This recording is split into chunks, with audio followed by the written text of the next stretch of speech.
Can a person learn to play pool in 10 minutes? Well, let's see. Pool, also known as pocket billiards, is played on a table like this that is twice as long as it is wide and has 6 pockets. 4 of them are corner pockets and 2 of them are side pockets. There are 15 colorful balls with numbers on them that we call object balls. One ball is white and has no number on it. We call that a cue ball. The basic event of the game is to take a pool cue, also known as a cue or a pool stick or a stick, and use it to strike the cue ball in such a way that it causes an object ball to go into a pocket. How do we aim the cue ball to cause the object ball to go into the pocket? How does the cue ball have to strike the object ball? Well, it's useful to draw a line from the center of the object ball to the center of the pocket where we want it to go, and to actually extend that line out in the other direction a little bit. What needs to happen is that the cue ball needs to be right on that line when it contacts the object ball, like that. So the cue ball is going to need to be right there, like that. The bad news is that in aiming this shot, you actually have to aim the center of the cue ball for there, the center of what we call the ghost ball. The good news is that it doesn't matter whether the cue ball starts out here, or here, or here, or here, or here, or here. All roads lead to Rome. You aim for the same spot, like that. Your front hand is known as your bridge hand. A bridge length, as shown here, of about 8 or 9 inches is reasonable. What's important about either bridge, the open bridge like this, or the closed bridge like this, is that there be a reasonable footprint to your hand. Here's one way to form a closed bridge. Step 1, karate chop, pointing north. Step 2, middle finger as far east as possible, with the ring finger going down halfway in between. Step 3, pointer finger going around the cue. Step 4, thumb closing up the gap. The pool cue itself is a line, but if you think of the vertical plane that includes the pool cue, there's a surprising number of things that need to be in that so-called shot plane during a proper pool stroke. The head is directly over top of the stick, that's in the shot plane. The rear foot, the backward foot, is directly below the cue, that's in the shot plane. There is the rear forearm, which is in the shot plane, the elbow, the upper arm, and the shoulder. That whole system there is in the shot plane. So here's the projection of the stick on the ground.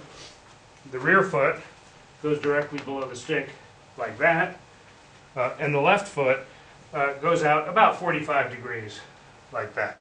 So where do you grip the back of the cue? There's no spot on the cue that I can really point to.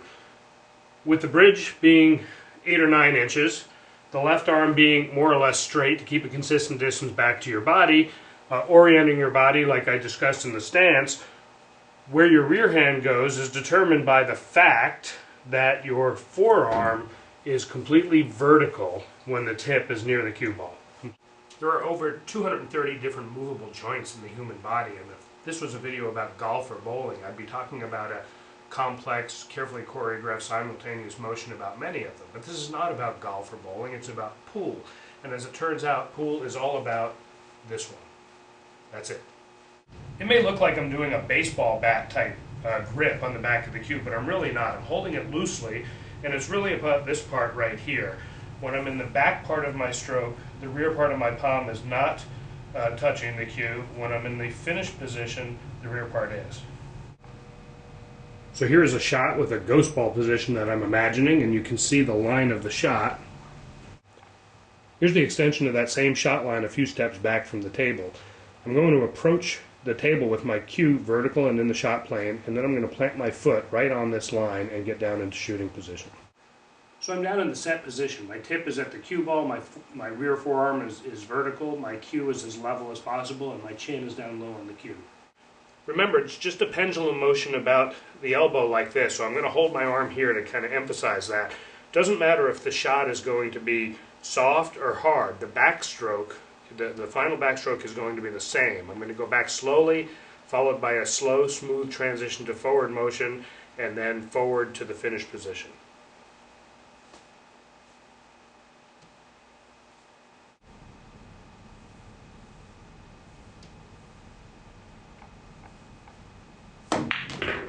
The best diagnostic as to whether you've finished the stroke correctly is that the tip finishes in the correct finish position. Where the cue ball goes after a shot is important when anticipating the next shot you're going to take. For a straight shot like this, there's three possibilities for what the cue ball is going to do. One is it's going to follow the object ball toward the pocket, or it's going to stop dead, or it's going to come back toward the shooter. So here's a follow shot. Here's a stop shot. And here's a draw shot or a backspin shot. The difference between these is, respectively, whether the cue ball had forward spin like that, or no spin like that, or reverse spin when it struck the object ball. The stop shot is critically important because mastering it opens up a whole range of possibilities for what the cue ball can do. A stop shot from the position shown will leave the cue ball stopped in the ghost ball location as shown, but a stop shot from any place over here, that same shot, would send the cue ball off at this 90-degree angle, like that. A follow shot sends the cue ball starting in the same direction, but then bending forward of it. And then a draw shot sends the cue ball starting in the same direction and then bending backwards of it. You achieve these different spins by having the tip strike the cue ball low or medium or above, any place along the vertical center of the cue ball, and you get the different heights by raising or lowering your bridge, leaving the stick level as possible for all the strokes. All right, now you're ready to learn a game. 8-ball is probably the most popular, and you probably need to forget the rules that you learned in a bar or a long ago fraternity house or somebody's basement.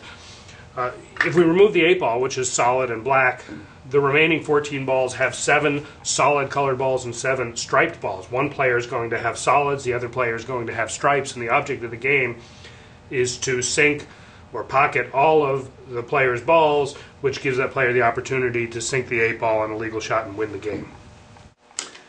The 8-ball gets racked in the middle here. One of these corner balls is a solid and the other one is a stripe. Nothing else matters. This is the head ball, and it gets racked onto the foot spot here. And when you rack the balls, try to make them all touching one another, which is called a tight rack. The opening shot of the game is known as the break shot. The breaking player shoots with the cue ball behind the head string, commonly known as in the kitchen.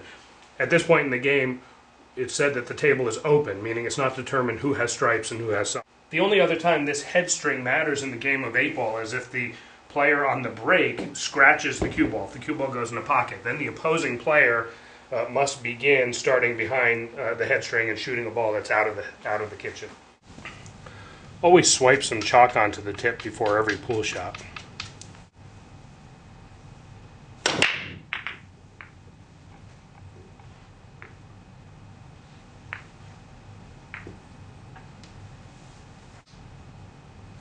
Alright, I didn't make any balls on that break shot. Had I made one or more balls, I would continue to shoot. Because I didn't make any balls, my opponent will shoot. Regardless, for this shot, immediately after the break, it is not yet determined who has stripes and who has solids. We say the table is still open. In order to claim stripes or solids, a player has to call a shot, has to designate, say, the purple 4-ball there, and shoot it in. So if I call that 4-ball and shoot it in like that, I now have solids. As long as you continue to pocket called balls, that is shots for which you designated the ball in the pocket, you continue to shoot. If you miss, your opponent shoots. If you do not execute a legal shot, that is if you foul, then your opponent gets ball in hand, can pick up the cue ball and put it any place on the table and shoot in any direction. The 3 common ways to foul are 1, scratching the cue ball when the cue ball goes into a pocket, 2, failure to hit one of your own balls first, or 3, after hitting one of your own balls first, failure for something to make contact with a cushion or go in a pocket. Alright, now you've scratched the surface learning some of the fundamentals of this great game. Many billiard parlors have leagues that actually encourage new players, so check it out. Maybe get some friends, coworkers, or family and form a team yourself. There's a lot more to learn about this game. Talk to people at your local billiard parlor or look at bca-pool.com for a list of qualified instructors in your area. I hope you enjoyed this little 10-minute introduction to pool.